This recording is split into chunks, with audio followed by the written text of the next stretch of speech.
YouTube channel. आपल्या सगळ्यांना कल्पना आहे की येत्या 17 तारखेला बीड शहरामध्ये ओबीसी समाजाचा महाएल्गार मेळावा होत आहे. आणि या महाएल्गार मेळाव्यावरनं काही प्रश्न निर्माण झालेले आहेत. अर्थातच हा मेळावा जो होतोय, हा मेळावा मराठा बांधवांना हैदराबाद गॅझेटमधून जे आरक्षण देण्यात आलं, त्या आरक्षणाला विरोध करण्यासाठी आणि हैदराबाद गॅझेट हे शासनानं परत घ्यावं यासाठी हा राज्यव्यापी महामेळावा आयोजित करण्यात आलेला आहे. अर्थातच याचे पडसाद पडायला पाहिजे होते, ते पडलेले आहेत. मनोज जरांगे पाटील यांचे समर्थक गंगाधर काळकुटे यांनी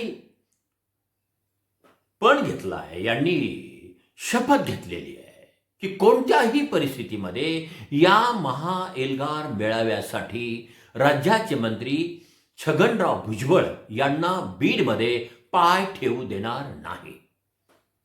तर या मेळाव्याचे संयोजक आणि समता परिषदेचे महाराष्ट्राचे सरचिटणीस सुभाष राऊत यांनीही प्रतिआव्हान दिलेलं आहे की पाहतो आम्ही की छगनराव भुजबळ यांना बीडमध्ये येण्यापासून कोण रोखतो ते, त्यांनाही आम्ही जशास तसं उत्तर देऊ.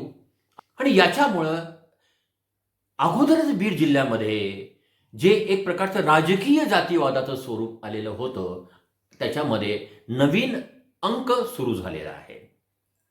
या मेळाव्याची तयारी देखील जवळपास पूर्ण होत आलेली आहे आणि या मेळाव्याला लाखापेक्षा जास्त लोक उपस्थित राहतील असा आत्मविश्वास सुभाष राऊत यांनी व्यक्त केलेला आहे. त्यामुळे 375 जातींचा हा मेळावा आहे. त्यामुळे निश्चितच 1,00,000 पुढे या ठिकाणी लोक येतील असा आमचा अंदाज आहे. पण बीड हे विविध कारणांनी केंद्रबिंदू होत गेलेलं आहे महाराष्ट्राचं. म्हणजे मराठा आरक्षणाचा जो प्रश्न उभा राहिला त्याचं केंद्रबिंदू बीड होतं. ओबीसी आरक्षणाने त्याला जो विरोध करायला सुरुवात केला होता त्याचंही केंद्रबिंदू हे बीडच होतं. महाराष्ट्रामध्ये जातीयवादाला जो राजकीय रंग दिला गेला त्याचे सगळे रंगारी सुद्धा हे बीडचेच आहेत. अनेक गोष्टीनं बीडचं केंद्रबिंदू आहे. प्रत्येकाला जे काही सुरू करायचं असतं ते सगळं बीडमधून सुरू करायचं असतं.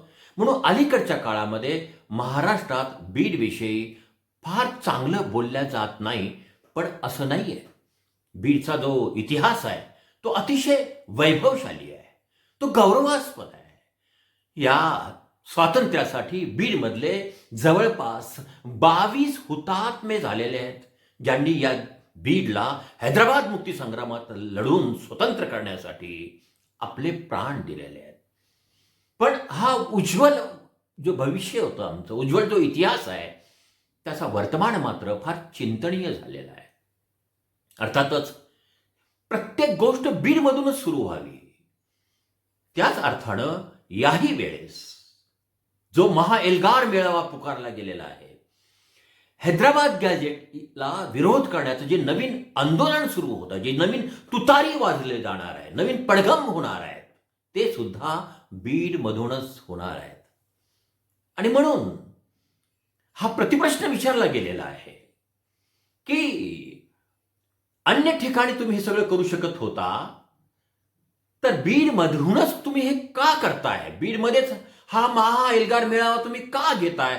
असा प्रश्न गंगाधर काळकुटे यांनी विचारलेला आहे. इथं बीडातच काय, बीडमध्ये त्यांना माहिती आहे मराठा ओबीसी वाद लावला की सगळ्या राज्यात त्याचे पडसाद उमटतात. म्हणून जाणून बुजून हे यायलेत. मनोज दादाचा बीड जिल्हा जन्मभूमी, म्हणून त्यांना इथं येऊन टार्गेट करायचंय. बीड म्हणजे काय कुठल्या माणसांची काही जहागीर आहे का? कुणाच्या नावावर सातबारा दिलाय का? त्यामुळं आम्ही बीडला वाजत गाजत येणार आणि कायद्याचं काम करेल. लोकशाही आहे, इथं काय हुकुमशाही आहे का? आणि बीडमध्ये आम्ही नाहीत का? अरे बीडमधला ओबीसी जर जागा झाला वाहून द्याचाल तुम्ही. आम्ही या भुजबळांच्या दौऱ्याला विरोध करू आणि त्यांना बीडमध्ये पाय सुद्धा ठेवू देणार नाही. माझ्या मनामध्ये एक साधा प्रश्न येतो. खरोखरच बीड जिल्ह्यामध्ये मराठा आणि ओबीसी असा वाद आहे का? मी स्पष्टपणे त्याचं उत्तर तुम्हाला देऊ इच्छितो की असा वाद हा फक्त राजकारणामध्ये आहे. असा वाद हा फक्त राजकीय क्षेत्रामध्ये आहे. राजकारणाच्या चुलीवर आपल्या पोळ्या भाजून घेण्यासाठी, आपल्या भाकरी भाजून घेण्यासाठी दोन्ही बाजूनं हा वाद पेटवला जातोय. पण सर्वसामान्य माणूस जो आहे या जिल्ह्यातला, त्याच्या मनामध्ये असा कोणताही वाद नाही, हे मी तुम्हाला निक्षून सांगतो. कारण इथला सर्वसामान्य जो माणूस आहे त्याला शांतता हवी आहे, त्याला एकमेकाच्या विषयी प्रेम पाहिजे, त्याला सहिष्णुता हवी आहे. त्यासाठी तो झगडतोय, तो त्याचा प्रयत्न आहे. त्याला शांततेने जगायचं आहे. हा जिल्हा कष्टकऱ्यांचा आहे, हा जिल्हा शेतकऱ्यांचा आहे. हा जिल्हा कधीही जातीयवादी आणि धर्मांध लोकांचा कधीही नव्हता आणि तो कधीही राहणार नाही. या जिल्ह्याने क्रांतिसिंह नाना पाटलासारखा एका पुरोगामी विचारसरणीचा माणूस आम्ही एडे मच्छिंद्रवणी इथे आणून त्यांना आम्ही खासदार म्हणून निवडून दिलं. हाच जिल्हा आहे ज्या ठिकाणी कॉम्रेड गंगाधरप्पा बुरांडे यांना आम्ही खासदार म्हणून निवडून दिलं. आमचे पहिले खासदार बाबासाहेब परांजपे, जे की हैदराबाद स्वातंत्र्य संग्रामातला महान योद्धा होते, त्यांना आम्ही निवडून दिलं. रखमाजी पाटील सारख्या एका अत्यंत गरीब कुटुंबातल्या माणसाला आम्ही खासदार केलं. हा जिल्हा कसा जातीवादी आणि धार्मिक असेल? म्हणून जर कोणी असं म्हणत असेल की जिल्ह्यामध्ये जातीयवाद आहे, धर्मांधता आहे, तर त्याचं उत्तर नाही असंच आहे.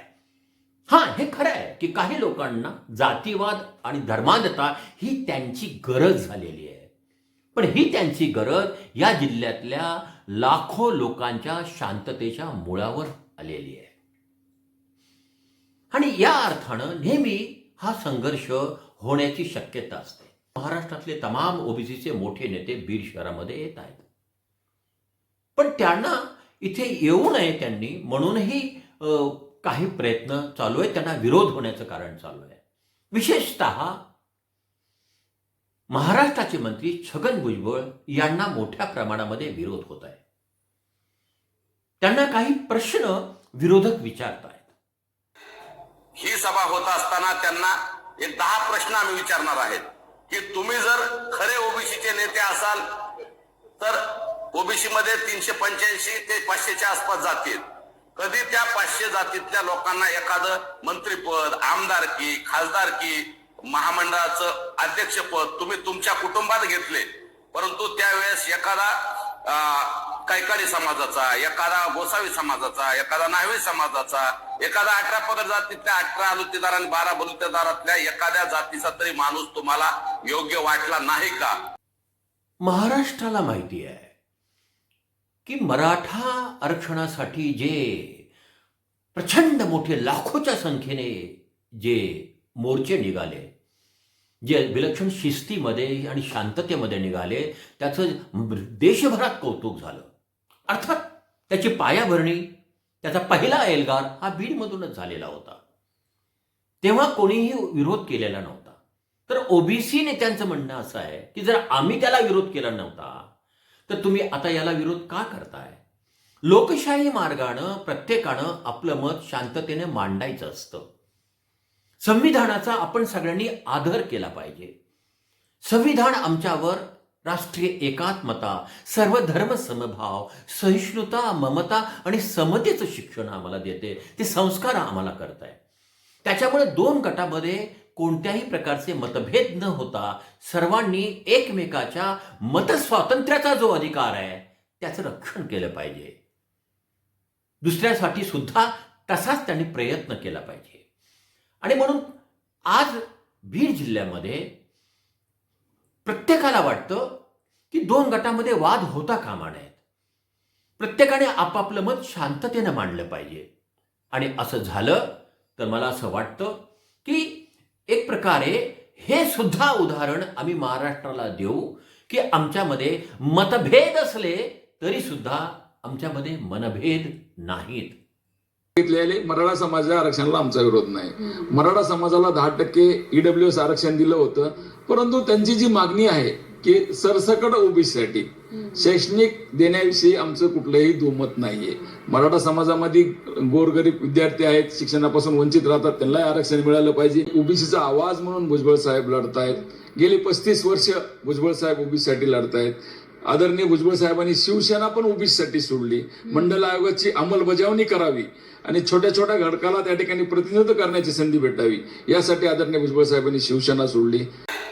ही सभा होत असताना त्यांना एक 10 प्रश्न आम्ही विचारणार आहेत की तुम्ही जर खरे ओबीसीचे नेते असाल तर ओबीसी मध्ये 385 ते 500च्या आसपास जातील.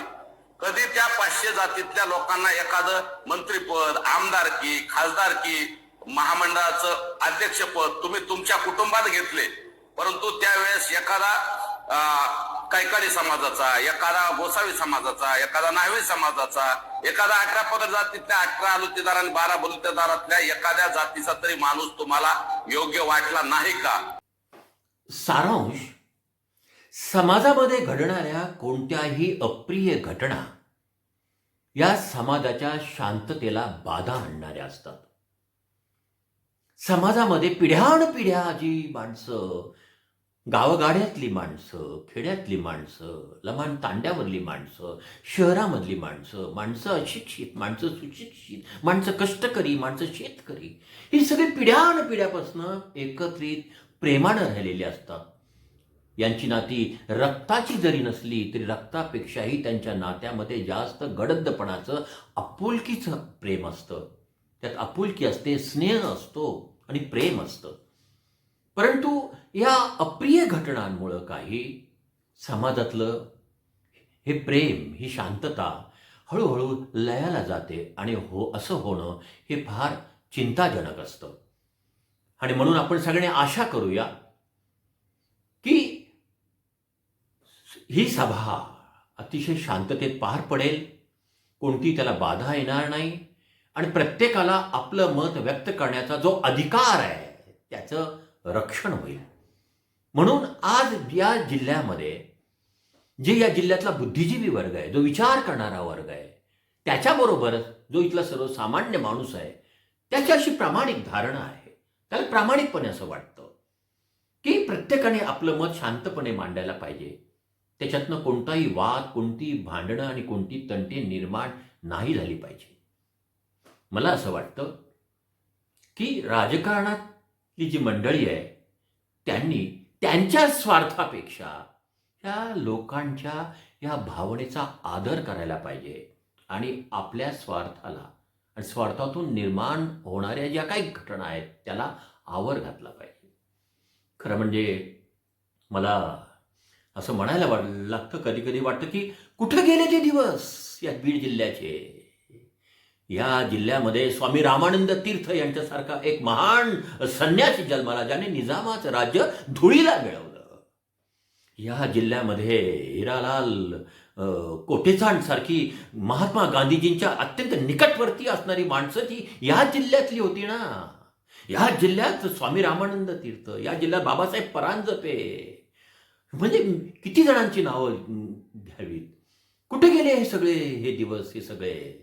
म्हणजे बाबासाहेब आंबेडकरांचे अनेक अनुयायी या जिल्ह्यामध्ये बाबासाहेबांच्या विचारासाठी खस्ता खाल्लेला आणि त्यांनी हैदराबाद स्वातंत्र्य संग्रामामध्ये सहभाग नोंदवलेला. कुठं गेले हे दिवस?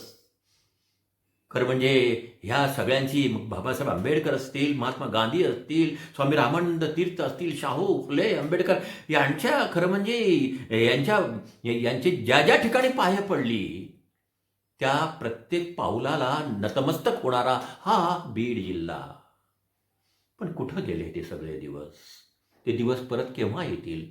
त्याच्यासाठी आपण सगळ्या सर्वसामान्य माणसांनी प्रयत्न करायला पाहिजे. आणि म्हणून मला एक जुनं गाणं आठवतं, पहा जर तुम्हाला ते आवडलं तर. जाने कहाँ गए वो दिन कहते थे तेरी राह में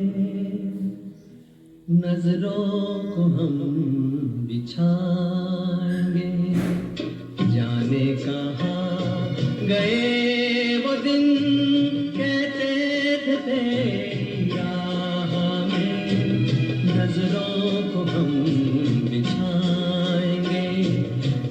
चाहे कहीं भी तुम रहो, चाहेंगे तुमको उम्र भर, तुमको न भूल पाएंगे.